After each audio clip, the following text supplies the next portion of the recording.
Friends, अगर आपने हमारा चैनल सब्सक्राइब नहीं किया है तो प्लीज़ हमारे चैनल को सब्सक्राइब कीजिए और साथ ही साथ बेल आइकन को प्रेस कीजिए ताकि आप पा सके हमारे latest video. Hello everyone and welcome to Python training program for beginner. I am Gautam from WS Cube Tech. Friends, आज के इस वीडियो लेक्चर में हम Python for loop के बारे में डिस्कस करेंगे. सो लेट्स स्टार्ट. सबसे पहले हम बात करते हैं for loop क्या होता है और इसका फ्लो चार्ट किस तरह से काम करता है. When we want to execute a block of code in given range, then we use for loop. यानी अगर मुझे कोई ब्लॉक ऑफ कोड या कोई स्टेटमेंट एग्जीक्यूट करवाना है एक दी हुई रेंज के अंदर या एक गिवन रेंज के अंदर, तब मैं क्या यूज़ लूँगा? फॉर लूप स्टेटमेंट यूज़ लूँगा. In for loop interpreter check always last condition of range.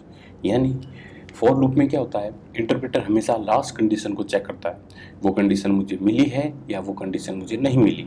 अगर वो कंडीशन नहीं मिली है तब वो लूप वापस चलता रहेगा और वो लूप तब तक चलता रहेगा जब तक कि वो जो लास्ट कंडीशन है वो मेरी मिल नहीं जाती है. और जैसे ही वो कंडीशन मिलती है तो लूप क्या हो जाएगा, मेरा टर्मिनेट हो जाएगा. अब हम बात करते हैं इसके फ्लो चार्ट के बारे में.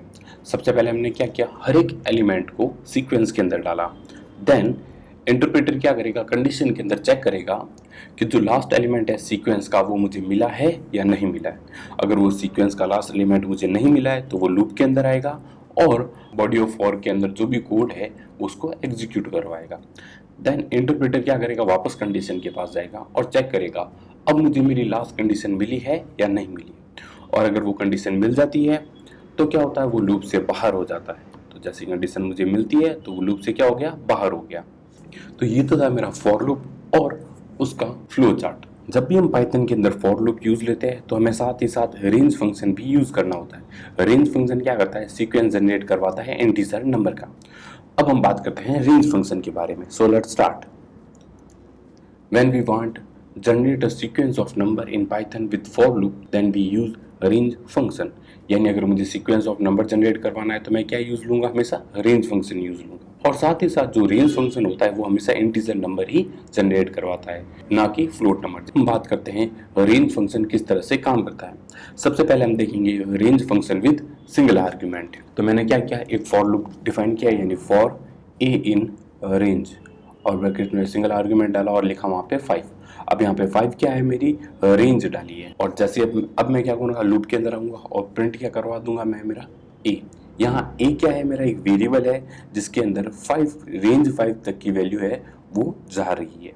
अब हम अगर इसका आउटपुट देखें तो आउटपुट मेरा कुछ इस तरह से आएगा 0 1 2 3 एंड 4.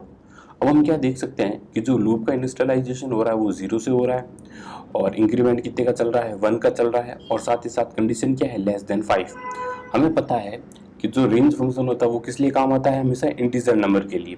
तो लेस देन 5 हमेशा क्या होगा, मेरा 4 होगा. अब हम इसके कुछ लूप की जो चलने की जो कंडीशन है उसके बारे में देखते हैं. सबसे पहले इनिशियलाइज 0 से हुआ, फिर कंडीशन लेस देन 5 तक चली और इंक्रीमेंट कितने का हुआ, मेरे 1 का इंक्रीमेंट हुआ. तो ये तो था मेरा सिंगल आर्गुमेंट फंक्शन. अब हम इस प्रोग्राम को अपने पाई चार्ट पे एग्जीक्यूट करवाते हैं. सो लेट्स स्टार्ट. मैंने लिखा फॉर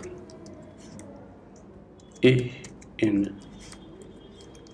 रेंज और यहाँ पे वैल्यू डाल दी मैंने 6 और प्रिंट क्या करवाया मैंने, यहाँ पे ए प्रिंट करवाया. अब जैसे मैं इस प्रोग्राम को एग्जीक्यूट करवाऊंगा तो मैंने लिखा है यहाँ पे python3.basic.py. तो आउटपुट में क्या है, मेरा नंबर 0 से स्टार्ट हुआ और कहाँ तक चला, 5 तक, यानी लेस देन 6 तक चला. अब इंक्रीमेंट मेरे इसमें 1 का इंक्रीमेंट हुआ. अब अगर मेरा लूप मुझे 4 से स्टार्ट करवा के 10 तक ले जाना होता है या कहीं किसी और नंबर से स्टार्ट करवा के कहीं और लेके तक जाना होता तो मैं हमेशा क्या यूज लूंगा, डबल आर्ग्यूमेंटेड फंक्शन. यानी अब डबल आर्ग्यूमेंट के साथ रेंज फंक्शन किस तरह से काम करता है. तो मैंने यहाँ लिखा फॉर ए इन रेंज 2,5. तो वैल्यू कहाँ से स्टार्ट होगी, 2 से स्टार्ट होगी और लेस देन 5 तक चलेगी. और साथ ही साथ इसमें जो इंक्रीमेंट होता है वो प्लस उनका होगा. इसका आउटपुट कुछ इस तरह से आएगा 2 3 एंड 4. अब हम इसकी कंडीशन देखते हैं. तो कंडीशन क्या है, मेरी इनिशियलाइजेशन 2 से हुआ, कंडीशन लेस देन 5 तक थी और इंक्रीमेंट कितने का हुआ, मेरा 1 का हुआ. अब हम इस प्रोग्राम को क्या करते हैं, अपने आईडी पे परफॉर्म करवाते हैं. मैंने लिखा फॉर क्यू इन रेंज और स्टार्टिंग कर दी, मान लो मैंने 4 से, फिर कॉमा सेपरेटेड के बाद में और कहाँ तक चलाना है मेरे को, 16 तक, यानी 15 तक इसका आउटपुट जनरेट होगा. देन मैंने यहाँ लिखा प्रिंट क्यू. तो जैसे इस प्रोग्राम को रन करवाता हूँ मैंने यहाँ लिखा python3 बेसिक डॉट पाई। आउटपुट कहाँ से हुआ मेरा स्टार्ट 4 से स्टार्ट हुआ और कहाँ तक चला 15 तक चला। यानी जब भी अगर मुझे कुछ ऐसी रेंज जनरेट करवानी है जो 0 से स्टार्ट ना हो, कोई डिफरेंट नंबर से हो, तो मैं double augmented range function use लूंगा। अब अगर जो मेरा जो इंक्रीमेंट हो रहा था, जो 1 का इंक्रीमेंट हो रहा था, मुझे उसको इंक्रीमेंट को चेंज करना है, तो मैं कल क्या यूज लूंगा, ट्रिपल आर्ग्यूमेंट के साथ। यानी अब जो रेंज फंक्शन है वो मेरे ट्रिपल आर्ग्यूमेंट के साथ काम करेगा और वो काम कुछ इस तरह से करेगा। मैंने लिखा फॉर ए इन रेंज, तो स्टार्ट कहाँ से होगा मेरा 1 से स्टार्ट होगा, कहाँ तक चलेगा 5 तक चलेगा और इंक्रीमेंट कितने का होगा मेरा, हमेशा 2 का इंक्रीमेंट होगा। अब हम इसका आउटपुट देखते हैं। तो आउटपुट में क्या आएगा मेरा 1 और 3, क्योंकि अब क्या हो रहा है यहाँ पे 1 से स्टार्ट हो रहा है। सबसे पहला 1 प्रिंट हुआ, देन 2 का इंक्रीमेंट हुआ, 2 का इंक्रीमेंट होते ये 3 के अंदर चला गया, देन 3 प्रिंट होगा और जैसे ही मैंने लिखा 3 + 2 यानी 5 हो गया। अब हमारी कंडीशन क्या है, लेस देन 5 यानी 4 तक चला तो होगा, अदरवाइज नहीं होगा। तो आउटपुट क्या आएगा मेरा 1, 3। अब अगर इसकी कंडीशन देखिए तो कुछ इस तरह से होगी, इनिशियलाइज कितने का हुआ मेरा 2 का इनिशियलाइज हुआ, कंडीशन लेस देन 5 तक चली और इंक्रीमेंट कितना का हुआ मेरा 2 का इंक्रीमेंट हुआ। तो ये तो थे मेरे जो फॉर लूप जो नॉर्मली चलते हैं। अब हमारे पास एक ऐसा फॉर लूप है जिसके थ्रू हम क्या करेंगे, रिवर्स नंबर जनरेट करवाएंगे। ये जो फॉर लूप है, अब तक जो भी हमने एग्जांपल किया वो क्या चल रहे थे, फॉरवर्ड चल रहे थे। यानी अगर कोई मुझे फॉर लूप है वो रिवर्स में चलाना होता तो मैं कुछ इस तरह से करता। अब हम बात करेंगे रिवर्स रेंज फंक्शन के बारे में। यानी अगर मेरे को मेरा फॉर लूप है वो रिवर्स डायरेक्शन में चलाना है तो मैं कैसे चलाऊंगा। When we want execute range function in reverse direction then there is always pass 3 argument. यानी जब भी मुझे मेरे फॉर लूप को रिवर्स डायरेक्शन में चलाना है तो मुझे हमेशा 3 आर्ग्यूमेंट पास करने होंगे। 2 या 1 आर्ग्यूमेंट के पास से मेरा जो फॉर लूप है वो कभी नहीं चलेगा मेरा। अब हम बात करते हैं इसके फॉर लूप के बारे में। अब हम देखेंगे इसका ये किस तरह से काम करता है। तो मैंने लिखा फॉर ए इन रेंज 10 से स्टार्ट हो 0 तक चले, क्योंकि रिवर्स डायरेक्शन में चलेगा तो जो स्टार्टिंग वैल्यू होगी वो ज्यादा होगी और एंड वैल्यू क्या होगी मेरी कम होगी। अब इस केस में डिक्रीमेंट होगा तो डिक्रीमेंट कितने का हुआ मेरा -1 का डिक्रीमेंट है। यानी इस तरह से आएगा, सबसे पहले मेरा 10 प्रिंट होगा, फिर 9, फिर 8 और इस तरह से और ग्रेटर देन 0। यानी ये लूप कहां तक चलेगा हमारा 1 तक चलेगा। तो जब भी हम इसका, अब मैंने प्रिंट करवाया ए, तब जैसे हम इसका आउटपुट देखेंगे तो आउटपुट क्या आएगा कुछ इस तरह से 10, 9, 8, 7, 6 और कहां तक चलेगा 1 तक। और अगर मैं यहाँ पे 1 लिखता तो आउटपुट कहां तक आता मेरा 2 तक आता। अब हम इसकी कंडीशन देखते हैं। इनिशियलाइज कहां तक हुआ, कहां से स्टार्ट हुआ मेरा 10 से इनिशियलाइज स्टार्ट हुआ, फिर कंडीशन क्या थी ग्रेटर देन 0 और डिक्रीमेंट कितने का हो रहा था मेरा -1 का हो रहा था। तो ये तो थे मेरे रेंज फंक्शन और ये किस तरह से काम करते हैं। अब हम बात करते हैं रेंज फंक्शन के एग्जाम्पल के बारे में। Print table of any number. सबसे पहले मैंने क्या लिया, एस लिया और इंटीजर लिया और इनपुट लिया और लिखा मैंने एंटर अ नंबर। देन मैंने क्या किया, फॉर ए इन रेंज 1 से स्टार्ट किया और कहां तक चलाया मैंने 11 तक चलवाया। और प्रिंट में क्या करवाया मैंने, एस इंटू ए, यानी जो ए रेंज से वैल्यू आ रही है वो, और मल्टीप्लीकेशन किसका होगा जो यूजर ने इनपुट डाला है। तो अब इसका आउटपुट कुछ इस तरह से आएगा, एंटर अ नंबर, तो मैंने 2 डाला तो मेरे सामने 2 की टेबल प्रिंट होके आ गई। अब हम इस प्रोग्राम को क्या करते हैं, एग्जीक्यूट करवाते हैं अपने आईडीई पे। मैंने लिया w equal to int input enter a number. अब मुझे इसका टेबल निकालनी है तो मैं क्या करूंगा, फॉर लूप स्टार्ट करूंगा, फॉर ए इन रेंज, कहाँ से स्टार्ट होगी मेरी यहाँ पे रेंज 1 से स्टार्ट होगी, कहाँ तक चलेगी 11 तक। और मैंने यहाँ पे करवा दिया प्रिंट ए इंटू डब्ल्यू, यानी ए और डब्ल्यू का मल्टीप्लिकेशन।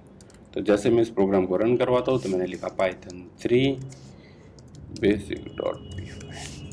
तो जैसे किया तो इसने मेरे से नंबर पूछा, मैंने यहाँ पे लिखा 10। तो आउटपुट में क्या है मेरा यहाँ पे 10, 20 और ये 10 की जो टेबल है वो मेरे आउटपुट में आ गई।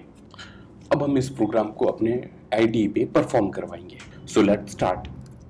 देन मैंने लिखा फॉर ए इन रेंज, कहाँ से स्टार्ट हो 10 से स्टार्ट हो, कहाँ तक चले मेरा 6 तक, और डिक्रीमेंट कितने का हो मेरा -1 का डिक्रीमेंट हो। और मैंने यहाँ लिखा प्रिंट ए।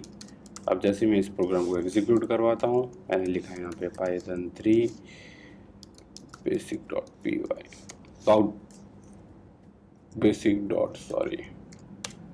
आउटपुट में क्या है मेरा 10, 9, 8 और 7, यानी 6 से 1 बड़ा। और अगर मैं इसको 0 कर दूं, ये कहाँ तक चलेगा, हमेशा 1 तक चलेगा। तो आउटपुट कुछ इस तरह से आएगा 10, 9, 8 और ये कहाँ तक चलेगा, 1 तक चलेगा। तो ये तो था मेरा for loop with range function. अब हम अपने फॉर लूप को डेटा टाइप के साथ भी यूज ले सकते हैं। For loop with data types.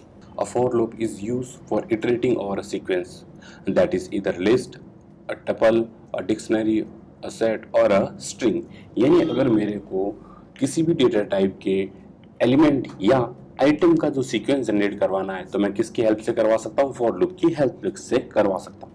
Then मैंने एक वेरिएबल लिया a equal to welcome to WS cube tag. Then मैंने क्या करवाया, इस बार यहाँ पे फॉर लूप चलाया, तो यहाँ पे लिखा मेरा फॉर s इन a, यानी जो a की जितनी भी वैल्यू वो सिंगल करके s के अंदर स्टोर होती रहेगी। और मैंने इसको क्या करवा दिया, प्रिंट करवाया। तो अब देखना, जो हम हमेशा प्रिंट करवाते थे उसके अंदर एंड यूज नहीं लेते, इस बार हमने क्या यूज लिया है, एंड। एंड क्या करेगा, जो कर्सर नेक्स्ट लाइन पे जा रहा था उसको नेक्स्ट एलिमेंट ला के सेम लाइन के अंदर लेके आ जाता है। तो जैसे हम इस आउटपुट देखेंगे तो आउटपुट मेरा कुछ इस तरह से आएगा, W, E, L, O, अब हम इस प्रोग्राम को क्या करते हैं, आईडी पे परफॉर्म कर। तो मैंने लिखा a इक्वल टू एक स्ट्रिंग जनरेट करवाई, उसमें लिखा WS क्यूब टैग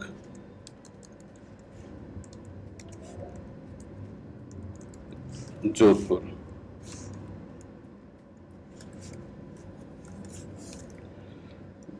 तो मैंने एक वेरिएबल बनाया जिसके अंदर लिखा a equal to WS cube tag Jodhpur.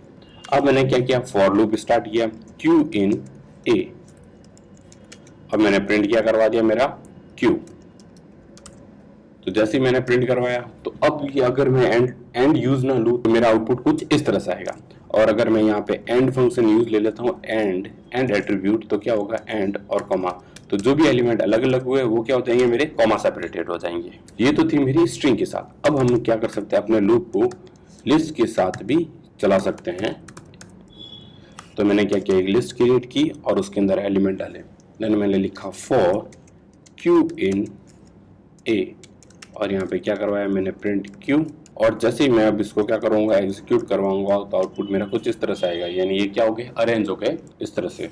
और अगर मैं यहाँ पे कॉमा एंड ले लूँ और इस तरह से कर दूँ तो आउटपुट मेरा कुछ इस तरह से आएगा, ये क्या होगा, कॉमा सेपरेटेड आएगा। तो ये तो था मेरा for loop in Python. Thank you so much guys for watching this video. अगर ये वीडियो आपको अच्छा लगा है तो please like, comment and share. और साथ ही साथ अगर आपके पास कोई क्वेरी है तो आप हमें कमेंट सेक्शन में बता सकते हैं।